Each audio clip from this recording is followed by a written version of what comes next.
Eh bien, dans cette vidéo, je vais vous présenter l'application indispensable, que vous ayez déjà une voiture électrique ou que le manque d'infrastructures de recharge chez vous ou au travail soit un frein pour vous. ChargeMap. Alors ChargeMap, c'est quoi? Eh bien, c'est tout simplement une application participative qui vous permet d'ajouter et de visualiser sur une carte interactive les points de charge. Vous pouvez y retrouver les types de bornes, la puissance, vous pouvez ajouter des commentaires, des photos, etc.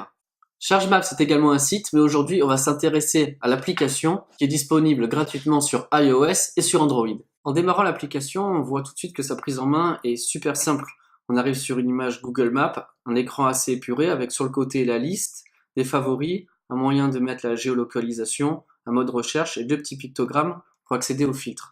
En bas, il y a la zone de recherche, la contribution, votre profil et les informations sur l'application. Donc je vais vous faire voir plusieurs exemples de recherche. Déjà, on va essayer de voir comment ça fonctionne pour recharger ma Leaf en recharge rapide. Alors, on va aller dans l'icône ici du filtre. Je vais activer les filtres. J'avais déjà préprogrammé la vitesse de recharge qui est rapide ici et le CHAdeMO qui est là. Donc, on fait valider et on voit qu'apparaissent les bornes de recharge rapide. Alors, là, on va prendre par exemple une borne qu'on avait vue déjà dans une précédente vidéo. C'est la borne d'Auchan-Grasse. Je tape dessus et là apparaissent les photos. On a plusieurs photos qui ont été ajoutées par les différents membres du site. Donc on a toutes les informations, comme quoi c'est un commerce ouvert 24 heures sur 24, une petite description rapide de la borne, les connecteurs. Donc il y a une borne, type 2 et CHAdeMO, et la communauté avec la possibilité de dire qu'on a chargé, de laisser des commentaires. Autre possibilité, on va aller désactiver ces filtres-là et on va voir la recharge plus lente. Donc je retourne dans mes filtres, je modifie, je mets type 2, vitesse, on va mettre semi-accéléré et accéléré, j'enlève rapide, je valide.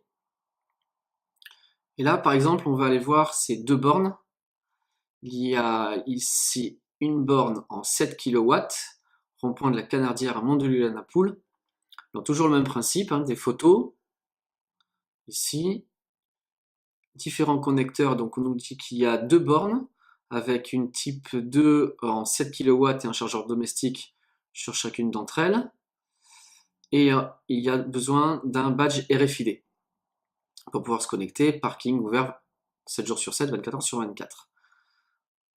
Celle qui est à côté, c'est une borne Wiz, celle-ci normalement elle est en 22 kW, connecteur, une borne, badge RFID aussi, 22 kW, prise domestique, donc là on voit qu'on peut charger deux voitures simultanément.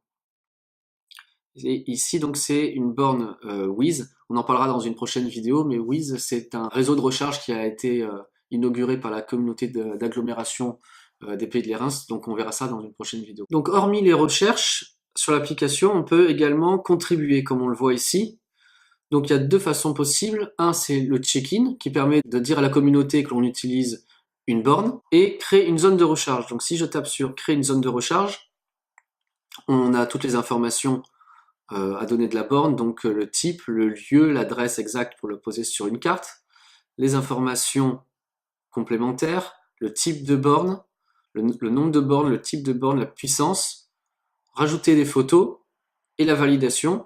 Et ce que vous avez fait là, ça peut être enrichi bien évidemment par tous les membres de la communauté. Une dernière chose qui est présente sur l'application, c'est le profil. Donc là, vous avez votre profil, modifier les informations personnelles. Et lorsque l'on clique sur profil public ici, on voit donc sa photo de profil et un petit jeu qui permet de gagner des points et d'avoir des niveaux. Moi, je suis bientôt niveau 3 et on voit que j'ai contribué à 7 photos, 2 contributions de points de recharge, un check-in et 6 avis. Donc je l'évoquais tout à l'heure avec les bornes de recharge lente, on a vu que Wiz en avait besoin d'un badge qui est dédié à l'opérateur Wiz, mais ChargeMap c'est également aussi un badge qui vous permet de rassembler en une seule carte toutes vos différentes applications. Et bien voilà, c'est tout pour cette petite vidéo sur ChargeMap. J'espère que cette vidéo vous a intéressé, vous aura donné envie de la télécharger. Moi, je vous conseille vivement de la télécharger et d'aller vous promener dans l'application pour voir quelles sont les bornes qui sont autour de chez vous. D'ici là, on se retrouve très bientôt pour une prochaine vidéo laissez un like, abonnez-vous et faites retentir la cloche. Allez, ciao!